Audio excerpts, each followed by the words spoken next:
नमस्कार, मैं शेखर त्रिवेदी। अशोक गहलोत ने सचिन पायलट को पहले गद्दार कहा, फिर सचिन पायलट ने कहा कि कीचड़ उछालने से कुछ भी हासिल नहीं होगा, कांग्रेस राजस्थान में आगे बढ़ रही है। और कहने के साथ ही राहुल गांधी की भारत जोड़ो यात्रा में मध्य प्रदेश में जाकर के शामिल हो गए। फिर राहुल गांधी ने प्रेस कॉन्फ्रेंस की और ये बात स्पष्ट रूप से कही, सार्वजनिक रूप से कही कि चाहे अशोक गहलोत हों और चाहे सचिन पायलट हों, दोनों ही कांग्रेस पार्टी के लिए एसेट हैं, यानी थाती हैं। इन दोनों के बगैर कांग्रेस का काम नहीं चल सकता। साथ साथ राहुल गांधी ने यह भी कहा कि विवाद किसी भी तरीके का हुआ हो राजस्थान में, नेताओं के बीच रस्साकशी किसी भी तरीके की हो रही हो, लेकिन भारत जोड़ो यात्रा जब राजस्थान में एंटर करेगी तो इस विवाद का किसी भी प्रकार का कोई असर यात्रा पर नहीं पड़ेगा, बल्कि सारा कांग्रेस एकजुट होगा। राहुल गांधी के इस बयान के बाद अब वो समय आ गया है जब राहुल गांधी की भारत जोड़ो यात्रा कांग्रेस की एक महत्वपूर्ण राज्य में प्रवेश करने जा रही है, वो है राजस्थान। ऐसा माना जा रहा है कि 4 दिसंबर के आसपास राहुल गांधी की भारत जोड़ो यात्रा राजस्थान के झालावाड़ से एंटर करेगी और उसके बाद अलवर से बाहर निकल जाएगी। ये पूरी यात्रा करीब 521 किलोमीटर की होगी और कई ज़िलों को इसमें कवर किया जाएगा। दौसा, टोंक, झालावाड़, अलवर, ऐसे कई ज़िले हैं जो राजस्थान में महत्वपूर्ण माने जाते हैं सियासी लिहाज से। और जैसे जैसे आप राजस्थान में आगे की तरफ बढ़ेंगे, जनसंख्या विरल होती जाती है, विधानसभा सीटें भी घटती जाती हैं। राजस्थान का एक बड़ा हिस्सा ऐसा है जहां पर इकट्ठा में विधानसभा सीटें हैं और उसके बाद ये पॉपुलेशन विरल होती जाती है और उसी हिसाब से वोट बैंक कटता, छंटता, बढ़ता जाता है। अब सवाल इस बात का है कि गहलोत ने सचिन पायलट को गद्दार क्यों कहा? सचिन पायलट को गद्दार कहने के बावजूद सचिन पायलट ने गहलोत पर निशाना क्यों नहीं साधा और इन दोनों के बीच आकर के खड़े हो गए इस बार राहुल गांधी, जो खुद भारत जोड़ो यात्रा पर हैं? तो क्या राजस्थान में कांग्रेस को एक कर पाएगी भारत जोड़ो यात्रा, या फिर राहुल गांधी को आखिर ये प्रेस कॉन्फ्रेंस करने की नौबत क्यों आन पड़ी? क्या राजस्थान में जिस तरह से गहलोत कांग्रेस के राष्ट्रीय अध्यक्ष का पद ठुकरा करके सोनिया गांधी से सार्वजनिक रूप से माफ़ी मांग के और सीएम लगातार बने हैं, मुख्यमंत्री लगातार बने हैं, इसके पीछे का कारण? इसके बाद सचिन पायलट की जो बगावत रही है बीते समय पर, उसके बावजूद कांग्रेस उन्हें बर्दाश्त क्यों कर रही है? ये तमाम ऐसे मसले हैं, ये तमाम ऐसे सवाल हैं जो लोगों के मन में लगातार गहरे से घुसे हुए हैं और इस बात के भी संकेत आ रहे हैं कि आखिर जो कांग्रेस राजस्थान में बटी छटी नज़र आती है, वो आखिर भारत जोड़ो यात्रा के समय एक कैसे हो जाएगी? इस पूरे मामले के लिए चलना पड़ेगा हम लोगों को 2018 में। 2018 वो वक्त था जब राजस्थान में विधानसभा चुनाव हुए और उस समय पर जब ये विधानसभा चुनाव हुए, सचिन पायलट कांग्रेस के प्रदेश अध्यक्ष थे। उन्हीं की अगुवाई में कांग्रेस पार्टी ने राजस्थान में चुनाव लड़ा। युवा नेता हैं, तेज तर्रार हैं, बोलते अच्छा हैं, केंद्र में मंत्री रह चुके हैं, तजुर्बा है उनको। और साथ साथ सचिन पायलट नहीं हैं, बल्कि जाति से गुर्जर हैं। इस बात को ध्यान में रखिएगा। अब ये जो गुर्जर वोट बैंक है, ये सिर्फ राजस्थान में प्रभाव रखता है, ऐसी बात नहीं है। ये ज़रूर है कि राजस्थान में करीब 55% विधानसभा क्षेत्रों में गुर्जरों का प्रभाव है, यानी 50% से ज़्यादा, 55% सीटों पर, विधानसभा की कुल सीटों पर इनका प्रभाव है। यानी अगर सचिन पायलट कांग्रेस छोड़ देते जिस समय बगावत उन्होंने की थी, तो फिर ये बगावत कुछ ऐसी होती जिसमें गुर्जर वोट बैंक छिटक जाता। और गुर्जर वोट बैंक छिटकता तो सिर्फ राजस्थान ही ना जाता, मध्य प्रदेश का एक बहुत बड़ा हिस्सा है जहां गुर्जर वोट बैंक है। इसके अलावा उत्तर प्रदेश का एक हिस्सा है जहां गुर्जर वोट बैंक है, पश्चिमी उत्तर प्रदेश। आप दिल्ली चले जाइए, हरियाणा चले जाइए और ऊपर जम्मू कश्मीर तक आप चले जाएंगे तो गुर्जर वोट बैंक वहाँ पर भी किसी न किसी रूप में मौजूद दिखाई देगा। कहीं ज़्यादा है, कहीं कम है, लेकिन अपना इसका प्रभाव है। सचिन पायलट ये चाहते थे कि उन्हें राजस्थान का मुख्यमंत्री बना दिया जाए। अशोक गहलोत इस बात के लिए तैयार नहीं थे। लिहाजा 2020 में यानी सरकार बनने के बाद करीब 2-2.5 साल बीता होगा और उसके बाद ही ये बगावत शुरू हो गई कि सचिन पायलट को मुख्यमंत्री बनाया जाए। वो डिप्टी सीएम थे उस समय, प्रदेश अध्यक्ष भी थे, बावजूद इसके ये बगावत हुई। करीब 18-20 विधायक थे जो सचिन पायलट के खेमे के थे, उन्होंने बगावत की, मंदसौर चले गए। उसके बाद लगातार ये विवाद बढ़ता रहा। सचिन पायलट अपने विधायकों के साथ एक होटल में रहे, दूसरी तरफ अशोक गहलोत अपने विधायकों के साथ दूसरे होटल में रहे। तो इस तरीके की रस्साकशी ये चलती रही। अब इस रस्साकशी को ख़त्म करने के लिए जब गुर्जर वोट बैंक का प्रभाव प्रियंका गांधी को बताया गया तो वो मैदान में उतरी और उन्होंने इस पूरे मामले का पटाक्षेप किया, बीच बचाव किया। ये 2 बार की स्थिति है। एक बार तो तब जब राजस्थान के विधानसभा चुनाव हुए, उम्मीद ये थी कि सचिन पायलट को मुख्यमंत्री बना दिया जाएगा, लेकिन उन्हें उप मुख्यमंत्री पद से ही संतोष करना पड़ा। बाद में उन्होंने जब इस्तीफा दे दिया अध्यक्ष के पद से भी और डिप्टी सीएम के पद से भी, उसके बाद फिर उन्हें वापस लाया गया। और जब दोबारा विधायकों के बीच में ये बात उठी कि नहीं, 2019 का लोकसभा चुनाव निपटा और उसके बाद जब ये स्थिति बनी कि नहीं अब सचिन पायलट को मुख्यमंत्री बनाया जाए, तो फिर ये बगावत विधायकों के जरिए और आगे बढ़ती है और उस समय पर प्रियंका गांधी को बीच बचाव करने के लिए आना पड़ता है। प्रियंका गांधी ने गुर्जर वोट बैंक को बचाने के लिए प्रयास ज़रूर किया। ये हिस्सा है सचिन पायलट का, जिनका खासा प्रभाव है। और सिर्फ इस मान मनोवल में ऐसा नहीं है कि कांग्रेस के कुछ नेता या प्रियंका गांधी ही सामने आ गई और उनके कहने पर ये सारी चीज़ें हो गई। इसके पीछे हरियाणा के दीपेंद्र हुड्डा, भूपेंद्र सिंह हुड्डा, जो फारूक अब्दुल्ला हैं, फारूक अब्दुल्ला की जो बेटी हैं वो सचिन पायलट की वाइफ हैं और इधर सचिन पायलट की जो बहन हैं वो फारूक अब्दुल्ला के बेटे को ब्याही थी। तो ये पारिवारिक एक जो कनेक्शन है, इसमें भी बड़ी भूमिका रही अब्दुल्ला परिवार की कि जम्मू कश्मीर भी निकल जाएगा। बहुत सारे ऐसे फैक्टर जुड़ने लगे। जब सियासी समीकरण सामने आए, सियासी समीकरण समझ में आए गांधी परिवार को, तो फिर सचिन पायलट को मनाया गया और उनका कद फिर से एक बार रिवाइव कराया गया और वो लगातार आगे बढ़ते रहे। अभी गहलोत का जो मामला है वो कहाँ जाएगा, तो गहलोत लगातार चीफ मिनिस्टर बने हुए हैं। गहलोत के चीफ मिनिस्टर बने रहने के पीछे एक कारण तो खुद गांधी परिवार है, क्योंकि जो रॉबर्ट वाड्रा हैं, जब 2004 से और 14 के बीच में कांग्रेस की केंद्र में सरकार रही, उस समय पर राजस्थान में और हरियाणा में कांग्रेस की सरकारें होती थीं।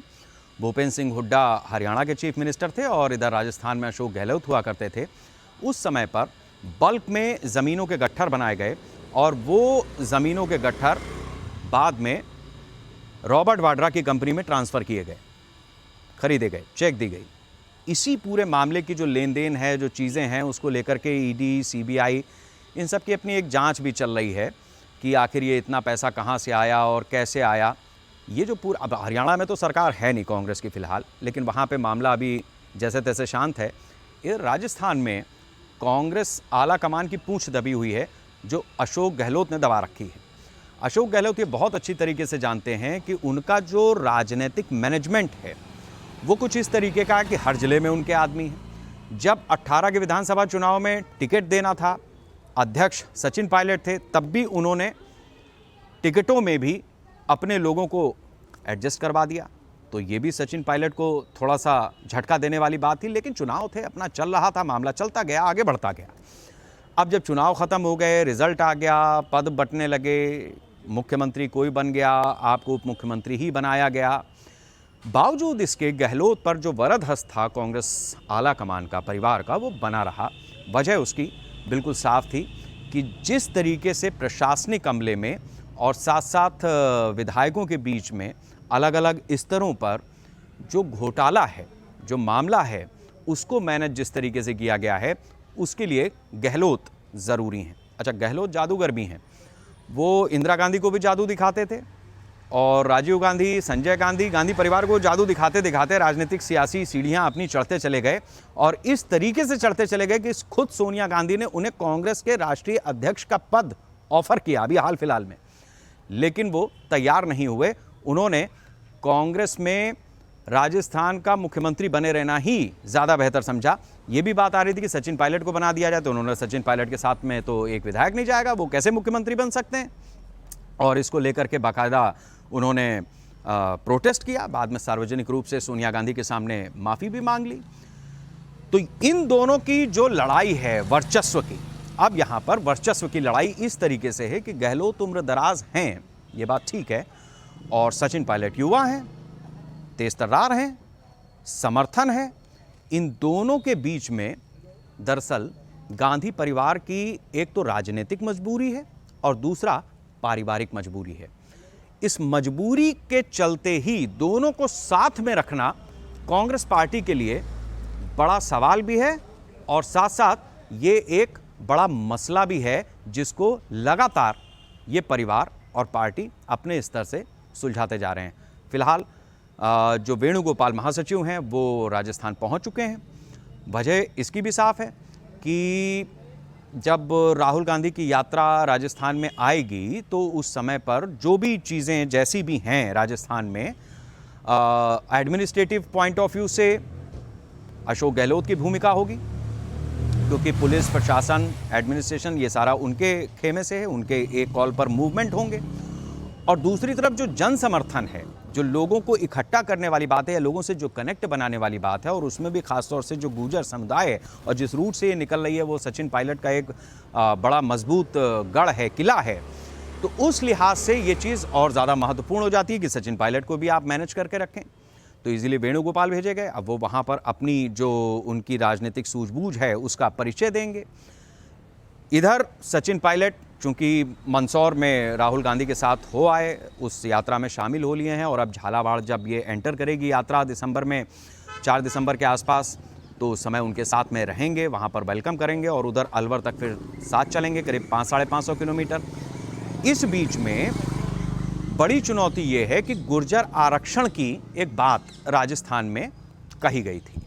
अब ये गुर्जर आरक्षण जो है उसको लेकर के जो इस आरक्षण समिति के अध्यक्ष हैं या जो इसको चला रहे हैं बैंसला साहब हैं, उनका कहना यह है कि इस यात्रा का राजस्थान में घुसने के साथ ही विरोध किया जाएगा। अब जब विरोध होगा तो ऐसी स्थिति से बचने के लिए अशोक गहलोत की ज़रूरत होगी, क्योंकि एडमिनिस्ट्रेशन उनका है। तो अशोक गहलोत ने क्या किया है कि जो NH-52 है, झालावाड़ से अलवर तक जो जा रहा है, उसमें करीब 3000 पुलिसकर्मियों की ड्यूटी लगाई गई है। बड़े बड़े आला अधिकारी पुलिस प्रशासन के इस पूरे रास्ते पर मौजूद रहेंगे और करीब 18-20 दिन तक ये यात्रा राजस्थान में रहेगी, आगे आगे बढ़ती रहेगी। इसके साथ साथ ये भी सुनिश्चित किया गया है कि हाईवे पर जितने दिन ये 18-20 दिन यात्रा निकलेगी, उतने दिन आम पब्लिक उस हाईवे पर नहीं जा पाएगी, बिल्कुल नहीं जा पाएगी। यानी आम लोगों के लिए फ़िलहाल जब तक ये यात्रा झालावाड़ से एंटर करने के बाद इस रास्ते पर रहेगी, तब तक यहाँ पर आम पब्लिक की आंदोरफ्त नहीं होगी। यानी जो विरोध प्रदर्शन की धमकी दी गई, और ख़ास तौर से गुर्जर समुदाय जिससे सचिन पायलट ताल्लुक़ रखते हैं, और वो गुर्जर आरक्षण जिसका कांग्रेस ने ही वादा किया था, जिसको अशोक गहलोत ने लटका कर रखा है, ये अपने आप में कांग्रेस के लिए एक बड़ी चुनौती है। क्योंकि अपनी ही सरकार में जब अपना ही किया हुआ वादा अपना ही मुख्यमंत्री पूरा ना करे, तो ऐसी स्थिति एक असहज स्थिति होती है। लिहाजा उस चीज़ से बचना है, आरक्षण वाले मसले से बचना है। सचिन पायलट और अशोक गहलोत के बीच में झगड़ा ना हो, इस चीज़ के लिए दोनों की बटरिंग या दोनों को मैनेज करने के लिए जो इंटरनल मैनेजमेंट है उसको प्रभावी रखना है, और साथ साथ ये यात्रा आराम से निकल जाए और ख़ास तौर से कांग्रेस शासित प्रदेश में आराम से निकल जाए, इसका बंदोबस्त करना है। तो कुल मिलाकर के राहुल गांधी ने अपनी प्रेस कॉन्फ्रेंस के जरिए ये मैसेज ज़रूर दे दिया है कि अशोक गहलोत और सचिन पायलट अपने अपने स्तर पर ये समझ लें, अपने समर्थकों के साथ समझ लें कि इन दोनों के बीच में कोई झगड़ा नहीं है। मैसेज, परसेप्शन, राजनीति में परसेप्शन बड़ा बनाया जाता है, तो ये मैसेज गया है, मैसेज के बाद एक परसेप्शन आ जाएगा। अब परसेप्शन जब बन जाएगा, एक मानसिक रूप से जब व्यक्ति तैयार हो जाएगा, उसके समर्थक तैयार हो जाएंगे, तो वो यात्रा सहज भाव से आगे बढ़ जाएगी। तो फिलहाल यात्रा, भारत जोड़ो यात्रा, राहुल गांधी जिसको लेकर के आगे बढ़ रहे हैं, इसकी सहजता से निकलना कांग्रेस के लिए जितना ज़रूरी है, उतना ही ज़रूरी ये भी है कि जो मसले हैं राजस्थान के, किसी तरीके से उनको भी आने वाले समय में जो चुनाव होने जा रहा है, विधानसभा का चुनाव सर पे ही खड़ा है राजस्थान में, उससे पहले इन सारे मसलों का भी निस्तारण कर दिया जाए। अब ये और भी दिलचस्प है कि जितनी सहजता के साथ प्रशासनिक अमला और जन समर्थन के जरिए सचिन पायलट और अशोक गहलोत अपना पूरा दमखम दिखाएंगे जब राहुल गांधी की यात्रा झालावाड़ से प्रवेश करेगी राजस्थान में, क्या उतनी ही परिपक्वता विधानसभा चुनाव के समय भी दिखाई देगी या उसके बाद जो लोकसभा का चुनाव होना है उसमें भी दिखाई देगी? ये एक बड़ा सवाल है। फिलहाल नज़र यात्रा पर है। यात्रा राजनीतिक है और इस राजनीति के कई सिरे हैं जिसको अलग अलग लोग अलग अलग तरीके से पकड़ने की कोशिश कर रहे हैं। फिलहाल कांग्रेस के लिए इतना ही है कि वो दौर गया जब देश के बहुतायत राज्यों में उसकी सरकारें होती थीं, एक बहुत बड़ा सा शामियाना होता था, कांग्रेस के भीतर ही कांग्रेस के लोग उसका विरोध करते थे और फिर भी पार्टी से जुड़े रहते थे। आला कमान में उनकी एक आस्था बनी रहती थी और आला कमान भी सबको सब तरह से तवज्जो दे देता था। अब वक्त बदला है। बहुत सारे कांग्रेसी ऐसे हैं जो खांटी कांग्रेसी हैं, पुराने कांग्रेसी रहे हैं, वो कांग्रेस से जा चुके हैं। कुछ युवा तुर्क हैं, तेज तर्रार हैं, जो कांग्रेस से कभी भी बगावती मोड में आ सकते हैं। और दूसरी तरफ वो परिवार है, गांधी परिवार, जिसने कांग्रेस को एक राष्ट्रीय अध्यक्ष के रूप में मल्लिकार्जुन खड़गे दे तो दिया, लेकिन जो उस परिवार की पकड़ या उस परिवार की परिक्रमा कांग्रेस को करने का दरमियानी वक्त चाहिए होता है, वो अभी भी लगातार लोगों के बीच, ख़ासतौर से कांग्रेसियों के बीच उसी प्रकार से बना हुआ है जैसा पहले चला करता था। लिहाजा बहुत कुछ बदला नहीं है, लेकिन बात बदलाव की हो रही है। अब देखना है कि इस यात्रा के ज़रिए क्या क्या बदलता है और जो बदलता है वो समय के साथ फिर कितना आगे चलकर बदलता है। हम राजनीतिक समीक्षा इसकी करते रहेंगे।